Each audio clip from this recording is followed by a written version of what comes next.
ഈ കർക്കടകത്തിൻ്റെ ദുർഘടം പെയ്തൊഴിഞ്ഞയിടത്ത് നിന്ന് കോടിപ്പാവുമുണ്ട് വിരിച്ചതുപോലെ ചിങ്ങപ്പുതുവയിൽ കടന്നു വരുമ്പോൾ മലയാളികളുടെ മനസ്സിൽ പൊന്നോണക്കാലം വരികയായി. ഇന്നത്തോടുകൂടി കർക്കടകം അവസാനിക്കുകയാണ്. നാളെ ചിങ്ങം 1. സ്വാഭാവികമായും സർക്കാർ ഓണത്തിനായി വലിയൊരു ദൂർത്താണ് നടത്തുന്നതെന്നാണ് നമുക്കിപ്പോൾ മനസ്സിലാക്കാൻ കഴിയുന്നത്. പ്രത്യേകിച്ച് ധനപ്രതിസന്ധിയിലൂടെ കടന്നു പോവുകയാണ് കേരളം. ആശാവർക്കർമാരൊക്കെ ഒരു നേരത്തെ ആഹാരത്തിന് പോലും ബുദ്ധിമുട്ടുന്ന ഒരു സാഹചര്യത്തിലൂടെ കടന്നു പോകുന്നു. പ്രളയങ്ങൾ, അവിടെ പിന്നെ കോവിഡൊക്കെ സൃഷ്ടിച്ച പ്രതിസന്ധികളൊക്കെ ഒരു വശത്ത് കേരളത്തിനെ പിന്നോട്ടടിച്ചു. വയനാട്, മുണ്ടക്കൈ, ചൂരൽമല ദുരന്തം.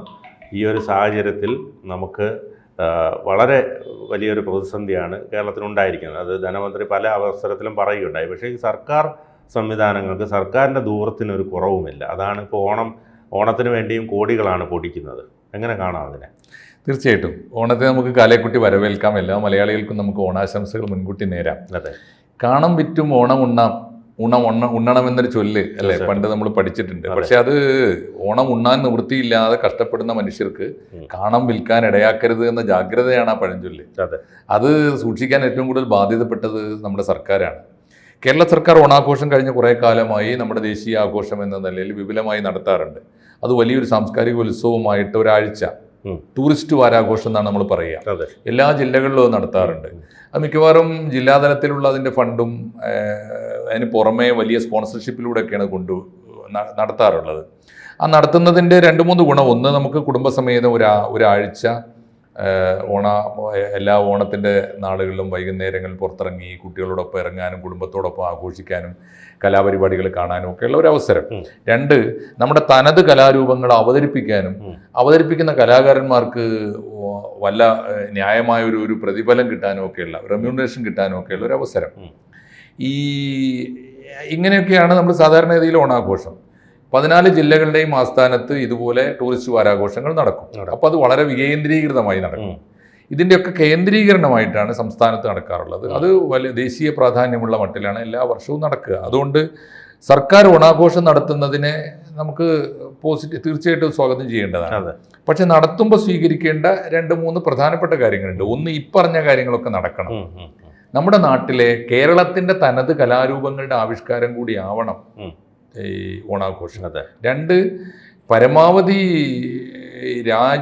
ഈ സംസ്ഥാനത്തിൻ്റെ സാമ്പത്തിക സ്ഥിതി പരിഗണിച്ചുകൊണ്ട് പരമാവധി ചെലവ് കുറച്ച് നടത്താൻ തീരുമാനിക്കണം. അപ്പോൾ ആലോചിച്ച് ഇപ്പോഴത്തെ സ്ഥിതി എന്താണെന്ന് ആലോചിച്ചു. നമ്മുടെ ആശാ വർക്കർമാർ ഇപ്പോഴും സമരത്തിലാണ്. അവർക്ക് 2000 രൂപയിൽ നിന്ന് 3000 ആക്കാനോ 3500 ആക്കാനോ കേന്ദ്ര ഗവൺമെന്റ് തീരുമാനിച്ചിട്ടുണ്ട്. എന്നിട്ട് പോലും അത് കൊടുത്തിട്ടില്ല. കൊടുക്കാൻ കഴിയാതെയാണ് ഇപ്പോഴും ഗവൺമെന്റ് നിൽക്കുന്നത്. അതുപോലെ തന്നെ അവർ പിരിഞ്ഞു പോകുമ്പോൾ ഒരു ജീവിതകാലം മുഴുവൻ സേവനം ചെയ്തിട്ട് പിരിഞ്ഞു പോകുമ്പോൾ ഒരു 50,000 രൂപയെങ്കിലും കയ്യിൽ കൊടുക്കാൻ കഴിയണം. അത് കഴിയണമെന്നാണ് അവരുടെ ഡിമാൻഡ്. അത് ഇതുവരെ പാലിച്ചിട്ടില്ല. അങ്ങനെയാണ് നമ്മുടെ അടിസ്ഥാന വർഗത്തിന്റെ എത്രയോ പ്രശ്നങ്ങൾ കിടക്കുകയാണ്. നിയമിക്കാൻ വയ്യാതെ ഖജനാവ് പൂട്ടിക്കിടക്കുകയാണ്. കേന്ദ്ര ഗവൺമെന്റിനെ എത്ര കുറ്റപ്പെടുത്തിയാലും നമുക്ക് സാമ്പത്തിക പ്രതിസന്ധി ഉണ്ട് എന്ന് നിരന്തരമായിട്ട് നമ്മുടെ ധനകാര്യമന്ത്രിയും മുഖ്യമന്ത്രിയും ഒക്കെ പറഞ്ഞുകൊണ്ടിരിക്കുകയാണ്. ഈ സമയത്തെ ഒരു ഓണാഘോഷം, ഈ ഓണാഘോഷത്തിന്റെ ഒരു പ്രത്യേകത ഇക്കാലം വരെ ഇല്ലാത്ത തരത്തിലുള്ള പ്ലാനിങ് ആണ്. പ്ലാനിങ് ഓണത്തോടുള്ള ഒരു ബാധ്യത മാത്രമല്ല, ഒരു കമ്മിറ്റ്മെന്റ് മാത്രമല്ല എന്ന് വേണം കരുതാൻ. പിണറായി വിജയന്റെ 2ാമത്തെ ടേമിലെ അവസാനത്തെ ഓണമാണ്. നാട്ടുകാരോട് വളരെ പരസ്യമായി പിണറായി വിജയൻ ഗവൺമെന്റ് വീണ്ടും വരുമെന്നൊക്കെ ഇടതുപക്ഷം പറഞ്ഞുകൊണ്ടിരിക്കുമ്പോഴും സത്യസന്ധമായി അവരുടെ ഉള്ളിൽ ഒരു തോന്നലുണ്ട്, ഇത് പിണറായിയുടെ അവസാനത്തെ ഓണമാണ്, എന്നൊരു തോന്നലുണ്ട്. ഭരണത്തിലിരുന്നുകൊണ്ട് മുഖ്യമന്ത്രി പിണറായി വിജയന്റെ അവസാനത്തെ ഓണമാകും എന്നൊരു ആശങ്കയുണ്ട്. അതുകൊണ്ട് അത് പരമാവധി പൊലിപ്പിക്കാനാണ് ഇപ്പം തീരുമാനിച്ചിരിക്കുന്നത്. പുറത്തു വന്ന വാർത്തകൾ അനുസരിച്ചാണെങ്കിൽ സാധാരണഗതിയിൽ കഴിഞ്ഞ കൊല്ലം സർക്കാരിന്റെ പങ്ക് ഓണത്തിന് വേണ്ടി നീക്കിവെച്ചത് കഴിഞ്ഞ കൊല്ലം 8 കോടിയാണ്. ഏത് പങ്ക്? 14 ജില്ലകളിൽ നടക്കാനല്ല, തിരുവനന്തപുരത്ത് മാത്രം കേന്ദ്രീകരിച്ച് നടത്താൻ കഴിഞ്ഞ കൊല്ലം നീക്കിവെച്ചിരുന്നത് 8 കോടിയാണ്. ഇക്കൊല്ലം നീക്കിവെച്ചിരിക്കുന്നത് 11 കോടിയാണ്. എന്നുവെച്ചാൽ 3 കോടി അധികം ഇക്കൊല്ലത്തെ തിരുവനന്തപുരത്തെ മാത്രം ഓണാഘോഷത്തിന്. ഇനി ഓണാഘോഷങ്ങളുടെ ഒരു പൊതു നടത്തിപ്പ് നമുക്കറിയാം. ഗവൺമെന്റ് നീക്കിവെക്കുന്നതിൻ്റെ ഒരു 4 ഇരട്ടിയെങ്കിലും സ്പോൺസർഷിപ്പിലൂടെ കണ്ടെത്തും. അപ്പോൾ 11 കോടി കേരള ഗവൺമെന്റ് നീക്കിവെച്ചാൽ ഒരു 44 കോടിയെങ്കിലും സ്പോൺസർഷിപ്പിലൂടെ കണ്ടെത്തും, ഏറ്റവും ചുരുങ്ങിയത്. അപ്പോൾ എത്രയാണ് ഈ ഓണാഘോഷത്തിന്റെ ചെലവ്? ഇനി ആരാണ് ഇതിന്റെ ബെനിഫിഷ്യറീസ്? തീർച്ചയായിട്ടും സംസ്ഥാനത്ത് ചെന്നുപെടുന്ന, സംസ്ഥാനത്തിന്റെ ഒരു ജനസംഖ്യയുടെ അറിയാം, ഒരു ഫ്ലോട്ടിംഗ് പോപ്പുലേഷനാണ്. അവിടുത്തുകാർ വളരെ കുറച്ചേ കാണുള്ളൂ. തലസ്ഥാന നഗരിയിൽ മറ്റെല്ലാവരും മറ്റു നാടുകളിൽ നിന്ന് വന്ന് തലസ്ഥാനത്ത് താമസിക്കുന്നവരായ ആളുകൾ നന്നേ കുറഞ്ഞ കാലമാണ് ഓണക്കാലം. അവർ മുഴുവനും സ്വന്തം വീടുകളിലേക്കും നാട്ടിലേക്കും തറവാട്ടിലേക്കും അമ്മയെ കാണാനൊക്കെ പോകും. അപ്പൊ അവർക്ക് വേണ്ടി മാത്രമാണ് ഇത് നടത്തുന്നത്. ഒന്ന്, അപ്പോ അത് എന്തുമാത്രം ജനകീയ പങ്കാളിത്തം ഉണ്ട്. ഈ ഫണ്ട് സത്യത്തിൽ വീതിച്ച് ജില്ലകൾക്ക് കൊടുത്താൽ ഇതിനേക്കാൾ നന്നായി നടക്കുമായിരുന്നു. ഒന്ന്.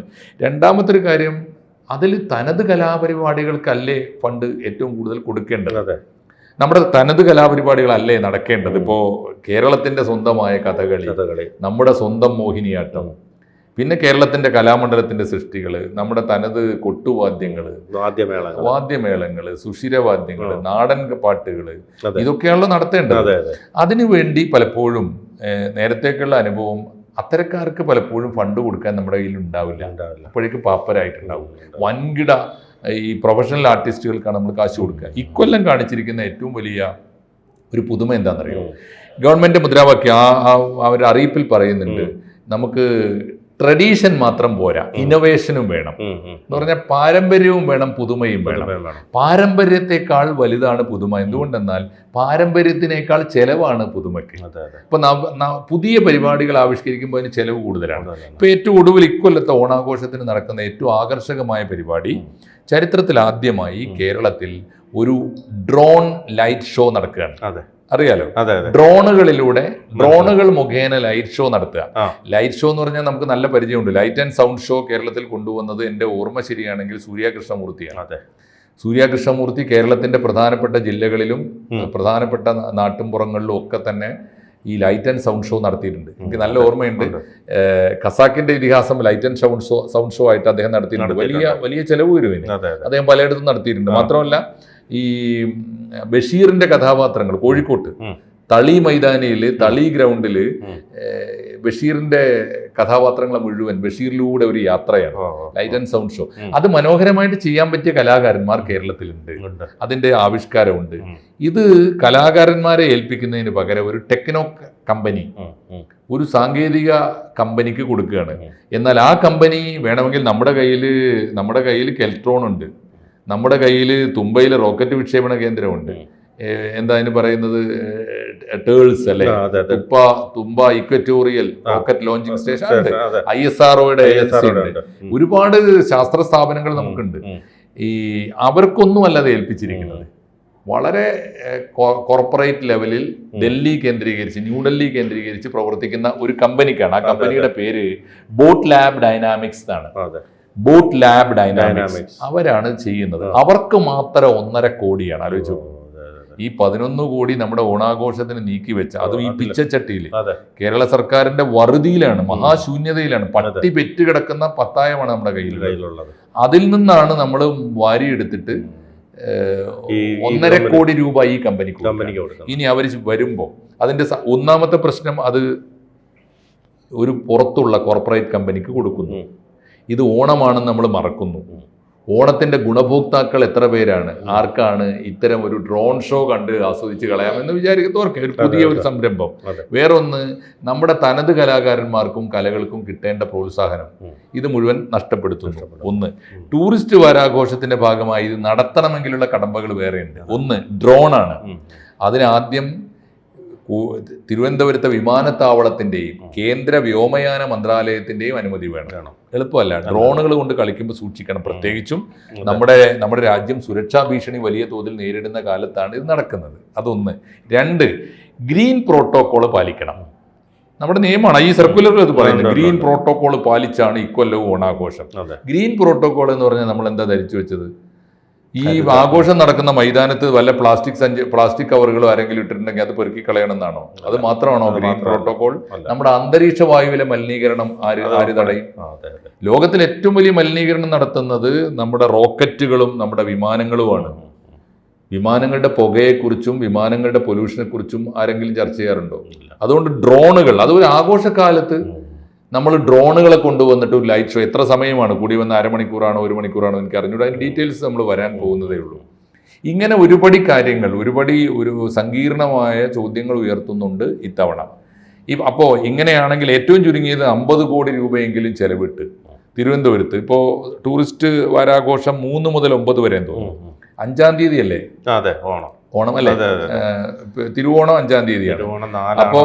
അപ്പൊ 3-ാം തീയതി ഉത്രാടം മുതലോ അതിന്റെ തലേന്ന് തുടങ്ങിയിട്ട് ഈ 3 മുതൽ 9 വരെയാണ്, ഒരാഴ്ച 10 ദിവസത്തോളം മറ്റുമാണ്. അപ്പോൾ 8 ദിവസം.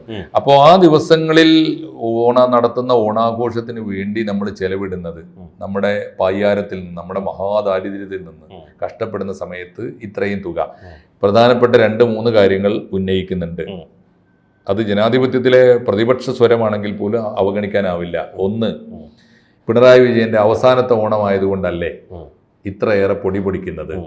2, ഇതിൻ്റെ യഥാർത്ഥ ഇനിയിപ്പോൾ അങ്ങനെ വലിയ ഫണ്ട് വെച്ച് നടത്തുമ്പോൾ തന്നെ, വലിയ സ്പോൺസർഷിപ്പ് കണ്ടെത്തുമ്പോൾ തന്നെ അതിൻ്റെ ഗുണഭോക്താക്കൾ കേരളത്തിലെ കലാകാരന്മാരാവണ്ടേ? നമ്മുടെ തനത് നാടോടി കലാരൂപങ്ങൾക്ക് അതിൻ്റെ ഗുണം കിട്ടണ്ടേ? സർവോപരി ഇത് ടൂറിസ്റ്റ് വാരാഘോഷമാണ്.